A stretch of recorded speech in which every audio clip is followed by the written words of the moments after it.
Good afternoon, everybody. It's Tim Gillette, and this is the Tim Gillette Show. Hey, this is a great show because we get to interview some of the most interesting people on the planet. I like saying that, the most interesting people on the planet, because they are. And here's the cool thing about it is most of these people I don't know personally. Some of them I met once, some of them I met twice, some of them I've never met. And this is how I get to know them, by interviewing them on this show. So today's guest is no exception, all right. It is someone who is very cool, all right. Met her one time at Craig Duswalt's. Again, we're mentioning Craig Duswalt. That's another quarter that Craig Duswalt owes me for mentioning his name. All right. Met at his boot camp, and we've been connected on Facebook. And finally, I get to interview her today. I'm going to find out who she is, where she lives, what she does. You know, name it. But just in case you have a question for her, put it in the comments so we can share it with her when she comes up. Our guest today, Maya McNulty. Let's bring her up here. Hello, Maya. Hi. How is everybody? Well, you know, they have been waiting for you all week.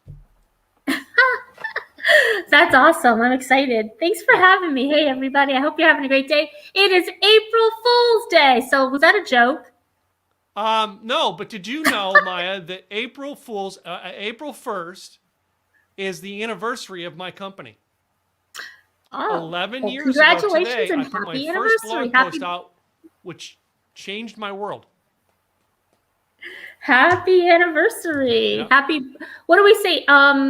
Business birthday anniversary, right? Is that how we say it? I don't know. I usually don't keep track of it, but it's everybody says why April Fools. I'm like, that's the day I just got serious. I had no clue what day of the week it was, what day of the month it was. I just said, okay, today I'm doing a business. First of the month, we're in. And had no idea it was April 1st. Anyway. So Maya, where do you live? Diving right in. Yeah. Maya, where do you live? I'm coming to you from Albany, New York, upstate New York, and it is snowing on April Fool's Day, but it's not an April Fool's joke. It is an actual snowy, wet day here in upstate New York. Wow. Now, I'm kind of familiar with that area. All right, I grew up in Scranton, Pennsylvania, a stone's throw from you. Yeah, that's down the street. Down the street. When I drove truck, I used to stay at my mom's house in the Poconos, and then I would get up early in the morning and drive up my truck up rather than go up and stay the night before. Yeah. No. So have you lived there your whole life?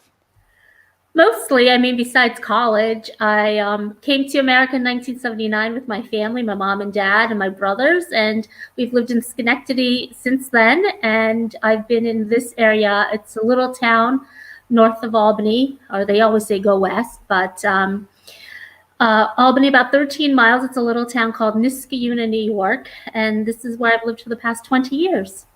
Wow. Yeah, but you met me in California.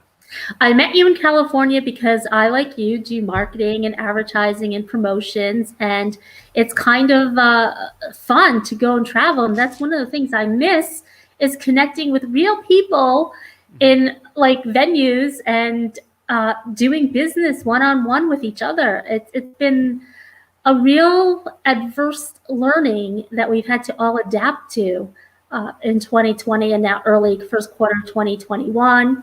And hopefully it'll change as everyone's starting to get the vaccine and get out there to be able to get back to life. But we've got to achieve that herd immunity and get ourselves vaccinated if that's what you choose to do. I don't really care if you get vaccinated or not. That's up to you. I'm not going to say that it's one way or the other. But for me, who have just survived COVID, after being in a coma for 30 days, I was the first young female in Albany, New York to have gotten COVID and hospitalized for 69 days in a coma on a ventilator for 6 weeks. I had to learn to walk, talk, eat again. I've got these scars. I lost all my hair, so I'm always playing with it because, you know, when you met me, I had long hair, and now my hair 7 months in. I'm 10 months and 1 week.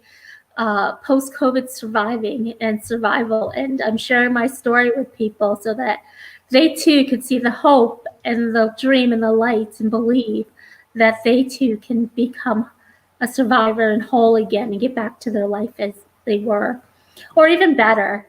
I think I'm a better person now that I've gone through what I just went through the past 10 months. I had to learn to eat, walk, and talk all over again.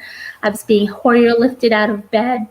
I miss wearing my high heels. You'd see me at the events wearing high heels and dressed to the nines because I studied fashion, and that was me. But now I've stepped back a little. I lost my voice, so my voice sounds a little different. But it took 7 months. Can you imagine me not talking for 7 months? Tim? My wife's like that too. I can't imagine my wife being quiet for 7 months. I can't imagine her being quiet for a week. But anyway, yeah. I'm not saying my wife talks too much. I'm not saying that. Yeah. I understand. Yeah. And so you fun. actually had a real tough bout with COVID. I had a very minor. All right, for me, I was Christmas. I had it at Christmas time, and I thought it was a bad flu, a bad cold. That was it. Sure. It really wasn't. I kept every day going, okay, it's gonna get worse today. It's gonna get worse today, and it didn't. Now, I'm glad that, but I'm like this thing is hitting so many people so many different ways. Another friend of mine spent 3 months in the hospital on a ventilator with it. It's just weird. Wow. Yeah, I was 30 days on a ventilator. Yeah. My lungs collapsed 3 times. My daughter was told to come home from college to say goodbye to her mom. My husband was crying every night for a man that's tough to swallow. So, yeah, I survived. I mean, with all the prayers and all the community and all my friends, it's been nice to reconnect with them. And I'm a different person. I definitely am. I have a different perspective on life. So, isn't it? I mean, isn't it interesting? All right, now, and I know you've been in business, and we'll go through your business here in a minute. But isn't it interesting that those people who've created businesses, we have a resilience. All right, stuff like this hits us, but we find some way to keep going. I mean, have you seen that? I know you've been in business pretty much your whole life too, haven't you? yes. Yep. Yeah. And it's something about us. We just find this way to. I mean, we just push on. Okay, this is today's problems. Let me fix it and keep going. You know what I mean? We don't stop. It's like that Rocky movie. How hard can you get hit and keep moving forward? You're right. Yeah. It's true. We persevere. We definitely do. We have a lot of gut and grit, and entrepreneurs are wired the same way. We're cut from the same cloth. We think differently. We think differently, and it's okay to think differently. Yeah. But your business. Let's talk about that for a minute. Sure. When did you get started in business? And is this your first company? You know what I mean?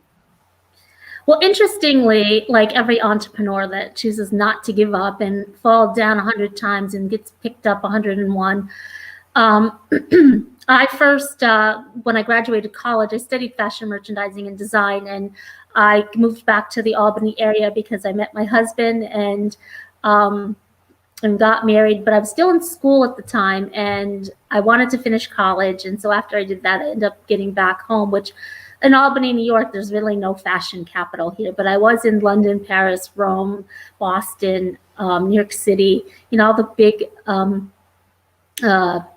epicenters of fashion. And I chose to try to figure it out, and I ended up working in insurance of all things, thinking, because I also went to school and have a marketing degree, bachelor's in marketing. And when I couldn't fall back on the fashion, I said, okay, well, let me do something in marketing, thinking I'll go into marketing. And that didn't work out. I got fired in 18 months of that job. I went on unemployment and wrote a business plan. I said, okay, well, maybe I should do fashion because that's what I love. And I'm really good at it: fashion design, merchandising, buying. So I ventured into that, and that took off for the first 3 years. And then women were coming in. It was a dress shop for women, and they were coming in and asking for more clothes, and because they were losing weight. So I said, I have to play devil's advocate and ask, what are you guys doing? What are you ladies doing? You're looking fantastic.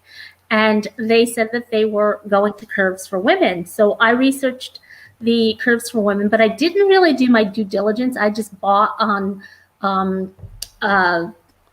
a pulse, right? An impulse. And which I've learned now that is not a good way, because it was actually a fad and I invested a lot of money, which later almost bankrupted me, like most entrepreneurs, right? We get almost bankrupt and then we try something else. And I took a year off after that. I had to close the dress shop because I was a young mom, a new mom, and I had to choose which business I wanted to have. Was it the dress shop? Was it the Curves for Women, which I had 2 locations and 20 employees? Or what do I have to do? So I didn't have any debt on Village Boutique, so I closed that and started to operate full-time Curves for Women because I was split between the 3. And in about 5 years, it almost nearly bankrupted me because all the profit I'd made in the first 3 years when it was hot, the first largest growing Guinness Book World Record franchise, was also the Guinness Book World franchise that nearly bankrupted everyone. So I laugh at it now because I did learn some lessons in that buying a franchise, because here you buy a franchise and you think it's supposed to teach you the marketing, the accounting, the teamwork. You're supposed to have some team to fall back on, knowledge network, and all of that was a fraud, and it wasn't anything that was going to help me move forward. So I struggled to get through that, and a lot of times I thought it was me, that I was a failure, and I had to rewire my brain to say I didn't fail, the business plan failed. And so that took a lot of guts and courage. And I took a year off to really understand what happened to me. Why did I drink the Kool-Aid, if you will, so much? I think that I couldn't stop the bleeding and get out from under that. And then I realized it wasn't my fault. And I had to retrain my brain. And so I started doing a lot of marketing classes, traveling. I wrote a couple books, and I got myself reinvented. And that's what a lot of entrepreneurs do. We just reinvent ourselves. And I did that. And I've been doing upthebiz.com for the past 10 years now. And I took a year off last year. Sorry, I was in a coma, but and so so now I'm getting back into it. And then along the line, when I was being mentored by Sharon Bernstein, she said, "Maya, you really got to write a book." And then when I saw you on stage a couple years ago, I said, I gotta sit my butt down and write this book. So I did have my first book when I saw you, but I said, let me write my second one. And now I'm writing my third one because it's kind of like an obsession. After you get the first one out, you get obsessed with writing books. Yeah. So, and people say, you must be really smart, but I'm not. I'm really not that smart. I just figured it out. And you got to just be one step ahead of everyone. So if they want to learn something, you just write it out and write it in a book and get it published. And author means authority. And so somehow you become the authority in your niche. And it's been kind of cool to have that little authority figure, I guess, to say, okay, I'm not the smartest, because I definitely surround myself with the smartest people, but but it's kind of cool to say, well, I did write 2 books. I wrote, I think 3 total, and none of them are available anymore. But like, I'm in tons of these compilation books, which every compilation book I'm in, I'm a #1 bestseller. But that's the only reason I did it is, like, they're not good. I haven't written another book. It's got to be 5 years since I've written a book, and I've got a whole new system out, and I'm like, man, I need to write a book about it again. I haven't gotten around to it. Yeah, I've been like 3 of those compilation books, and they were bestsellers too. And then mine hit, and it's cool. I mean, yeah. I don't. It's like there's a saying that says, take your wins and that's all they are, and move to the next. Because if you sit idle, I think it was Mia Hamm that said it. You just take, you score a goal and then you move on. It's just that's it. Yeah. And you got to start all over again. So that's where I'm at now with COVID and surviving my post-COVID life. And I'm advocating for long haulers, for support recovery and support guidance for themselves, their families, and their friends. Because like me, who's just phased out of hospital care, I had an in-home nurse, I had an occupational therapist, I had a physical therapist, all in home. I had them while I was in the hospital, speech therapist. occupational physical therapist. And then when I graduated in home, then I started outpatient. And just last week, the 29th of March, I graduated physical therapy. So now what comes next for Maya? Because it's not long haulers, you turn the switch off. It's not a light bulb or a light switch that you just turn off. So we need post-COVID care. And I'm advocating for that. And I started COVID Wellness Clinic on Facebook, and the domain COVID Wellness Clinic, the website is going to be coming soon. I'm not sure what I'm doing with that, if I'm going to have an online course to be able to reach more people, because I want to have a physical location where it's important to me, because when I needed plasma, none was available in our area. And then when I wanted to have a plasma donation site, the closest to our area was 100 miles away. But now they have them closer because it's become popular. But I don't want it to be just because it became popular that they're here. I want them to know that it's not a switch, and just because it's popular that you open a location. This is a long-term thing, and it's not a switch that we turn off.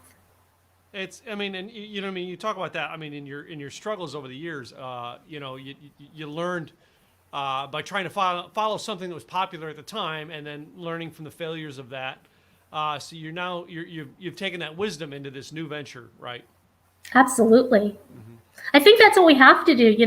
It's sort of like a comedian. He gets on stage. I mean, I'm thinking this is how Seinfeld probably did it. He went on stage and he was a bust, right? Yeah. And then he said, okay, well, this joke's really cool. He picked this joke and he put it into his arsenal. Then he went on another stage and did a couple jokes, and nobody believed, he laughed or said that was cool. So he said, okay, I'm not going to do that one up. And then he did one and it nailed. And by the time you knew it, he got 10 popular jokes, and that was his skit. And then people all over the world followed him. So you got to keep trying. One thing might stick, one might not, but take that one best thing that happened out of that whole thing and then try to work it as a unit.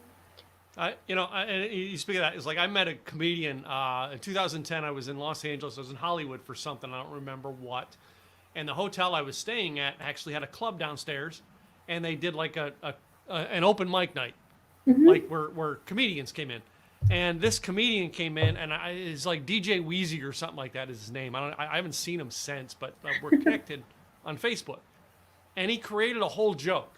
He's a big black guy, and he created this whole joke about being black and and the what is it, the GPS. Like he says, you ever notice the GPS does not sound like a black guy giving directions? I'm a black guy. Speak to me in my own language. And his whole joke was about this thing. And I went up to him afterwards. I said, man, that was good. And he said, I created it at the bar because I thought my thing was gonna suck. So I come up with something new at the bar. Yeah, that was great. And I think that's how it is in business. So often we think we've got the answer, and we get to the actual point we're about to implement it. And we're sitting at the bar going, crap, this ain't gonna work. Let me rewrite it real quick. It's true. Some of the best business ideas are on bar napkins. Yeah. Well, there's actually a book. Yeah, we fly Southwest Airlines, which Southwest Airlines, as you know, was created on a bar napkin at an airport. And that's it. Most people don't, and it was a very simplistic plan. That's the other thing. We're about simplistic plans. Most of us won't do. I was in the car detailing business for years. I had several car detailing companies, and one of them had mild success, but most of them, it was so focused on details that I couldn't focus on success. And that was my learning thing going, dude, you keep trying to quit trying to do the fine details. Let's get the basics down first, Yeah. You're right. Well, Maya, over my years, all right, I've carried something with me for years that was said to me when I was 19 years old, all right, and it was a boss who gave me a bit of advice about the job, and it has become something that has been part of my life and carried out on how I run my businesses, how I do everything. And that is, he said to me, it was a part-time job, and he said, Tim, I want you to run this shift like you own this business. Because he taught me that, I've taken ownership of everything I've done in my life. Has someone given you a piece of advice similar, couldn't have been the same, but similar, that has driven you for every business, every job, everything you've done? I have had mentors my entire life. I can remember back in like elementary school when I was learning to volunteer at the city mission. Like I was taught how to volunteer at around Thanksgiving time to feed the hungry. When I got into business, I went to SCORE and got a mentor there for, the seniors that are retired and can teach you business. I went to the Women Business Council. I went to the Women SBA. Uh, I think that how one of the best advice that I can give you is to say, always have an open mind and a positive attitude. I think your attitude will determine exactly where you're going to go. And if you believe that are 99 negative things, then 99 negative things will come your way. But if you believe in 99 positive things, then 99 positive things will come your way. It's all about mindset and attitude, and that should persevere you. And I've had a business leadership mentor. I've had friends that have mentored me in different ways. Like they check me, like, hey, who do you think you are, kind of thing. And then I know to be a friend. And then my daughter has taught me quite a bit. I mean, just to be taught how to be a mom and a good mom. Like there's no rule book on how to do that. And same with my husband, because after 22 years of marriage, we've had our ups and downs as entrepreneurs. And so we've had mentors all along our lives. It just chooses our attitude of how we can take that mentor and be receptive and able to say, yes, I want to learn. Raise your hand and say, I want to learn. And you don't have all the answers. No. And it's true. We don't have all the answers. As a matter of fact, just before I came on to record this with you today, I was actually on Zoom with a client, helping them use the process of using StreamYard for what they do in their business. Sure. And you know what I mean? And that person, she's a Disney, she was a Disney, what do they call it? Imagineer. And when she did her first broadcast, all right, she was with a phone and she turned the phone and in the meantime, her broadcast was like this the whole time. And and the whole first broadcast was, how do I turn my phone? How do I turn the screen? Is her whole first broadcast. And we talked about this very concept of of learning. Over the years, all right, she has had to learn, okay, I'm ready to learn this. Where's the teacher to teach me? You know what I mean? She calls me. I need to learn this. How do I learn this? Yeah. How often have you gotten to the point in your life and in your career to be like, yeah, you're teaching me all this now, but I'm not ready for it. But when you are ready for it, you know who to call to learn it. You cut out on me there, but I think I got your question. Can you hear me? Yeah, there. Okay, now you're back. All right. Yeah. Okay. So basically, I was asking, you know what I mean? Have you ever known when you waited to learn something, and when you were ready to learn it, you know who to go to get the teaching?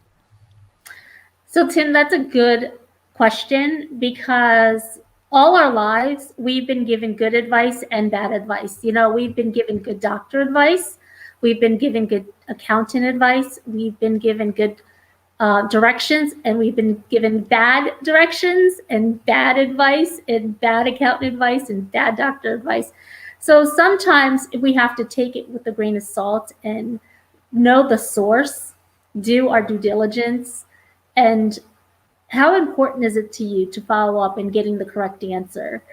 One person, if I ask you, tell me about your COVID survival, it'll be different, your answer, than my answer, because it's not a one-size-fits-all diagnosis. So we have to remember, what exactly are we trying to achieve when we're asking our question? And it's different for everyone, and everyone's perception of the question is also different. So that is probably what I will conclude in my question, even though I didn't answer it, but it's kind of a roundabout thing because everyone answers it differently. Their expectation is different. Well, it kind of goes back to, what you said previously about attitude. All right. I've gotten a ton of bad advice in my day, and It's very easy to stand up and go, dude, that sucks. Don't give me that advice. Or attitude could click in and go, Thank you. Thank you for your information. I appreciate that. Don't put them down, right? You have to accept it with an attitude of they don't know. They're doing their best to help you. Take what they did as a gift and move on. You're right. So my past 12 months, because COVID was new, it's a novel virus and it was changing all the time. Yeah. So for me, I'm antibody positive, and there was a speculation that it would last 90 to 100 days, the antibodies. Well, it depends on your T cells that how long it's going to be lasted. And scientists have to kind of figure it out. Doctors, they don't know. It's a new virus. And so people were searching for answers, and the doctors were trying to give answers, but they weren't really helpful because they honestly just didn't know. Just like Dr. Fauci and the White House team, and they just don't know. And now I see that they're saying, I just don't know, which is so much better than having false hope. And and it's something that I've shared with my team that has helped me survive, because I've been the teacher, I've been the patient-led researcher on this, because this has never been done before. And while most patients were dying of COVID, here I was fighting for my life and surviving. So they had to learn new ways to treat me and new ways to heal me. And when they were giving me the advice that I will recover in 210 days, it took me 10 months to recover, which is almost 300 days, right? Yeah. So over 300 days. So it's they just don't know. But don't hold people as though they're not trustworthy sources. It's just, you have to do your research, and you have to know your due diligence, and you got to be smart about it, and have to have a purposeful attitude. Because if you go with this negative tone, everything is negative, you're going to bring everybody else down and their hope down. And attitude is persevering. And it's interesting, I mean, that your story about having to take longer. I was in a multi-level marketing or network marketing company 20, 30, almost 30 years ago now. And, one of the things that I really got a lot from at being in it was someone actually said, dude, if it takes you 20 years to do this, you're still better off. You still own your own business. And I thought about that over the years. I go, well, I'm not I may not be what shall we say? I may not be the fastest person, but if I can do this in a point in time and succeed, I'm still better off than I was if I worked a job for 40 years, right? You still are successful because you came out of it, right? In your business, how can you apply that to your business? Or have you thought about, how can I apply this to teaching in my business as, hey, I made it through this? Sure. We all look at opportunity. They say that how through every storm comes an opportunity. And it all depends on how you want to see that, because the rain is going to pass, the storm's going to pass, the sun's going to come out, the new dawn will be there. But how do you want to change that? And if you could talk about your personal journey, more people are willing to purchase your personal journey and story as opposed to fluff and stuff.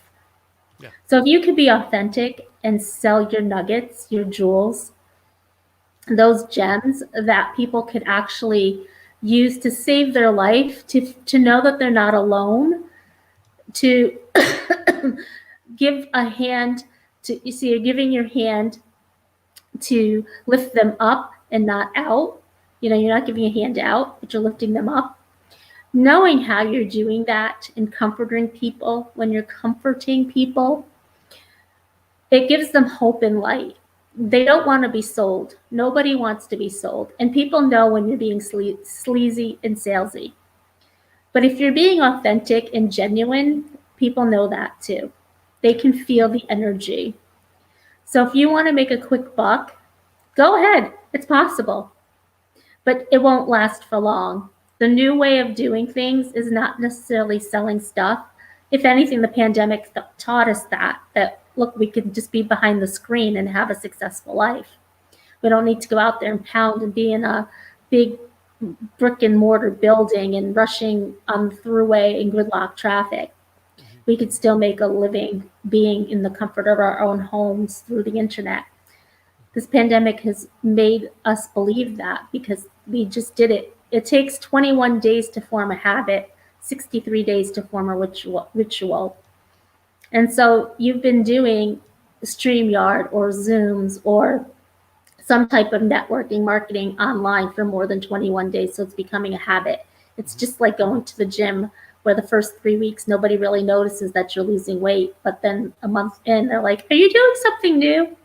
And then they notice because it became a habit, it became a ritual. Yeah. And now you want more because people are feeding into that. Yeah. But if you're creating something, the market will tell you if it's good or not, and they'll ask you for more. And if it's not, then it's not the right time. It could be the right track, wrong train, or right train, wrong track. Mm-hmm. But it's okay. You know, it's interesting you brought that up, and you talk about health and, you know what I mean, and struggles that we go through in our health. I had COVID at Christmas, right? Since Christmas, between Christmas and now, I gained a total of 17 pounds. So you look at skinny little me, and everybody's like, yeah. Oh, good, you needed that. And I'm like, no, I didn't.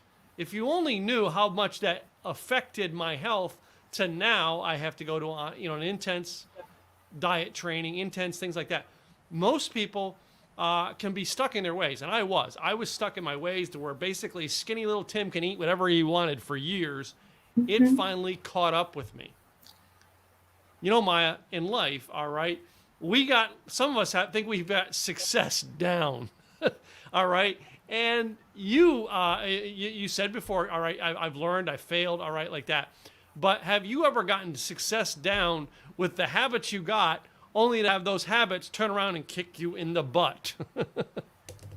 Certainly. You know, last year I was on national stages talking about my books and doing my book tour and warming up the stage for lots of people. Like one I can think of right off my head was Brian Tracy in San Diego, California, and doing Habitude Warriors with Eric Swanson, and I had a chance to meet Forbes Riley in Nashville behind stage, and like my career was just starting, and then here I got hit by COVID, and now I have to do a whole pivot.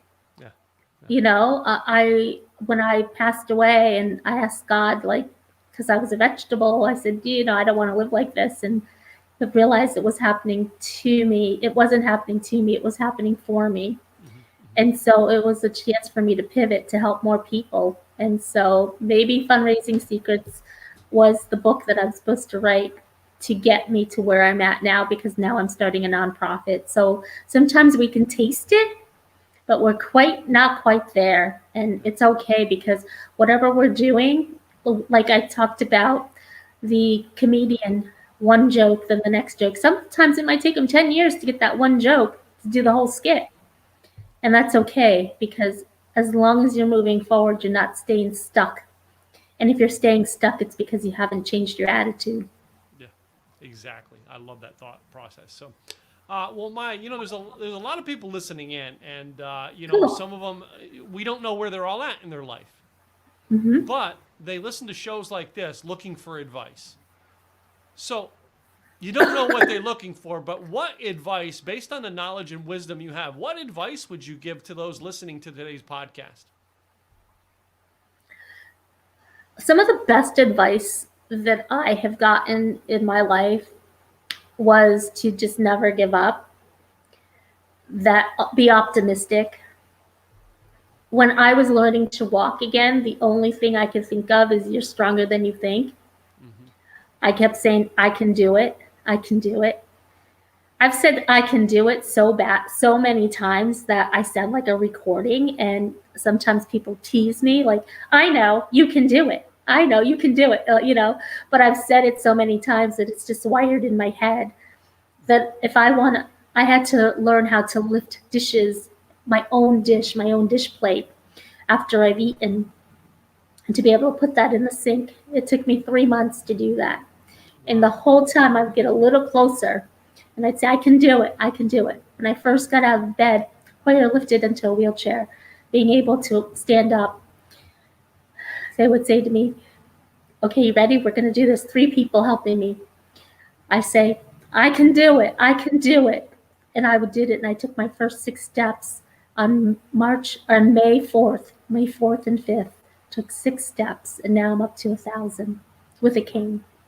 So it's a mental attitude. If you start telling yourself that you can do things, whether you think you can, you think you can't, you're right.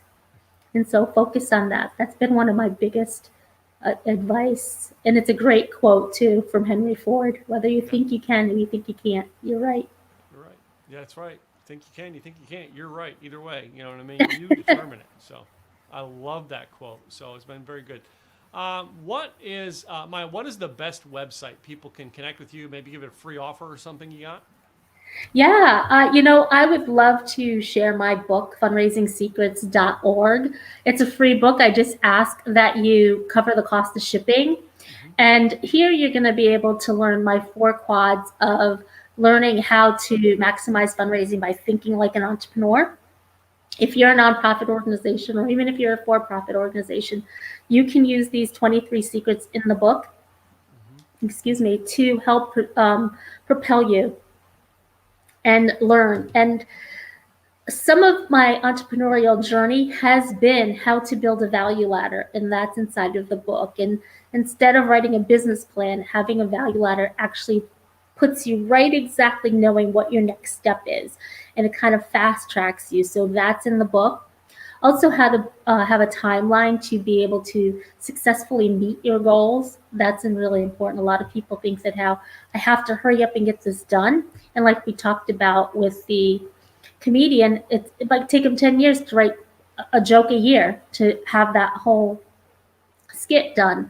So it might take you that long. Entrepreneurs, we reinvent ourselves on the daily. We get shiny object syndrome. We see the next thing, we think that should be the thing we're doing, and then we lose focus of what we're doing. So if you have a timeline to guide you, there's also a structure, because structure gives us freedom. So in 21 days, you form a habit, a healthy habit. You rinse and repeat that, and you're able to have a ritual. I also teach you the secrets behind how to successfully write a sponsorship ask so that you can get in front of donors.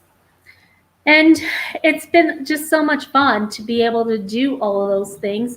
So you write a timeline, you have your sponsorship ask, the value ladder, and how to build your dream team. I have to think of the one more thing. Building your dream team, getting the right people in your corner to help you to build out the things so you're not doing it alone. Because you can go slow if you go by yourself. You can go faster if you go with other people. I like that dream team. I think I need to build one of them myself.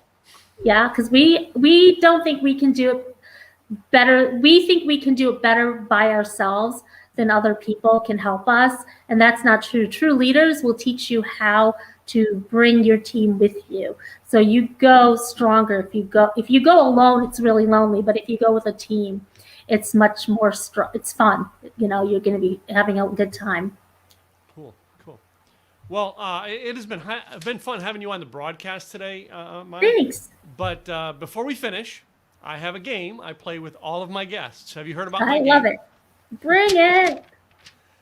So we have 9 questions, this or that, all right? And Okay. Some of them may be related, some of them may not, but we're going to have fun. All right. Well, let me get a swig of water here. Yep. I'm going to put my boxing gloves on. Come on, let's do it. I love it. So question 1, I ask everybody, Star Wars or Star Trek? Wars. Star Wars. I love it. For the past 5 people have been Star Wars. I love it. We're on a thing here. In today's world, a lot of people now, number 2, are listening to audiobooks or podcasts as opposed to reading physical books. Which would you rather do? Listen to a podcast or read a book? Podcast. See, more people. That's what it's getting into.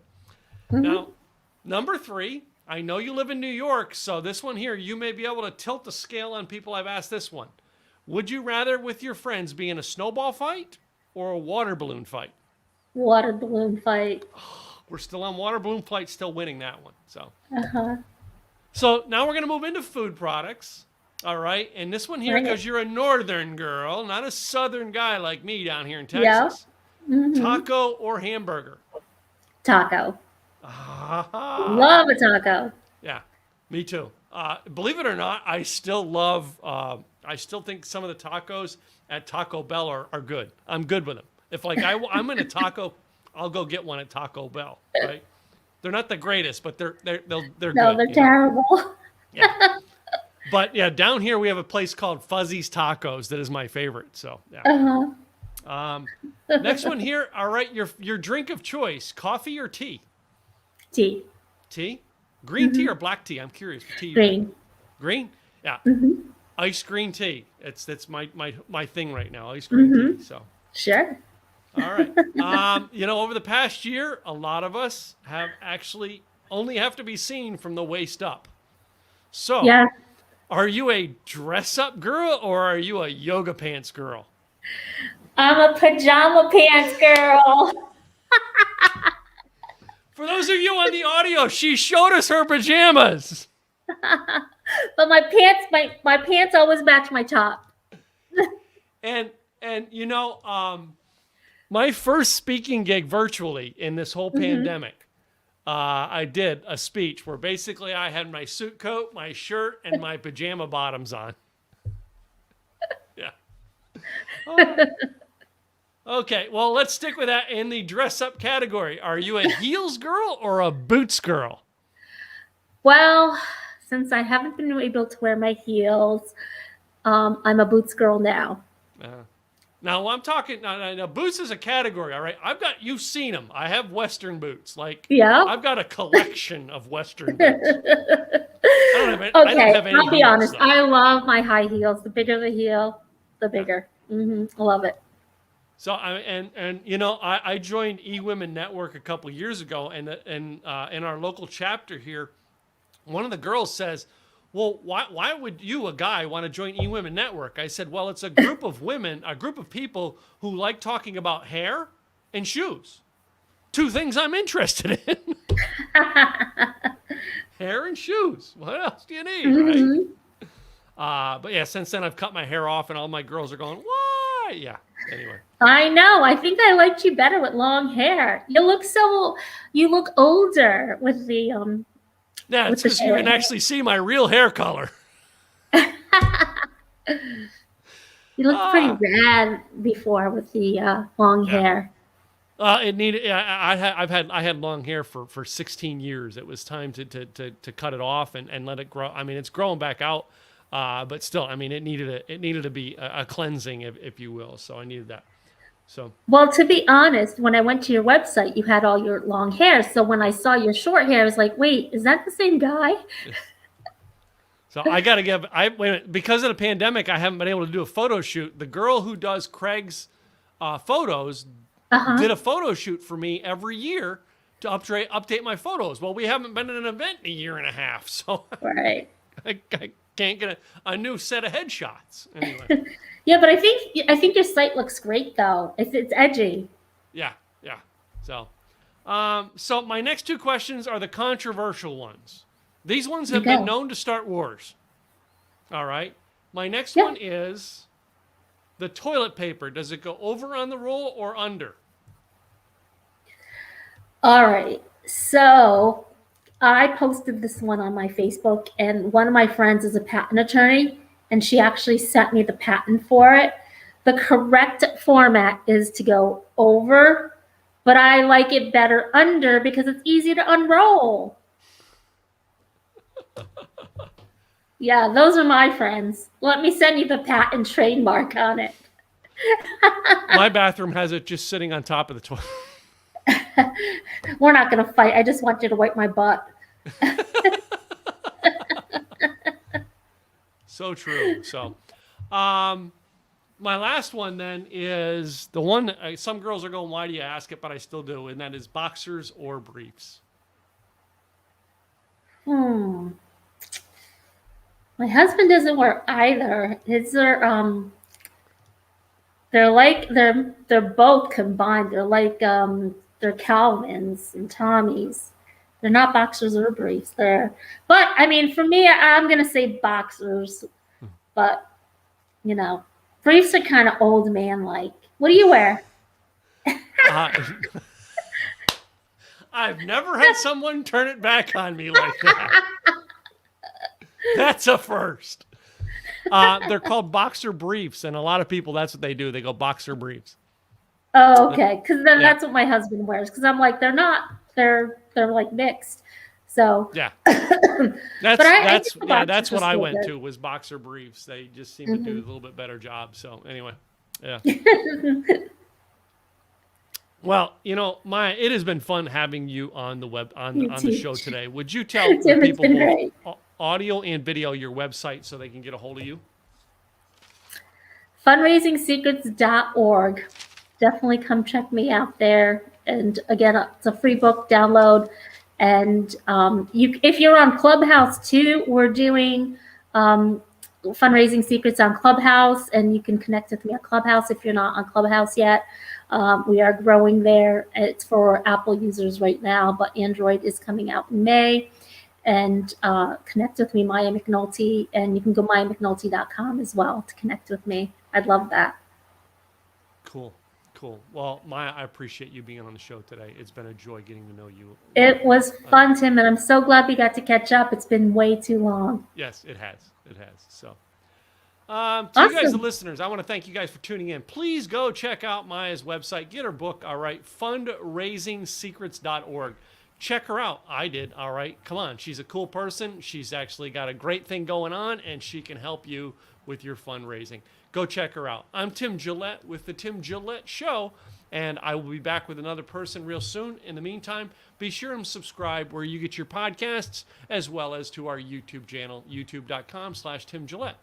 I'll be back real soon with another guest. Until then, have a great day, guys. Bye now.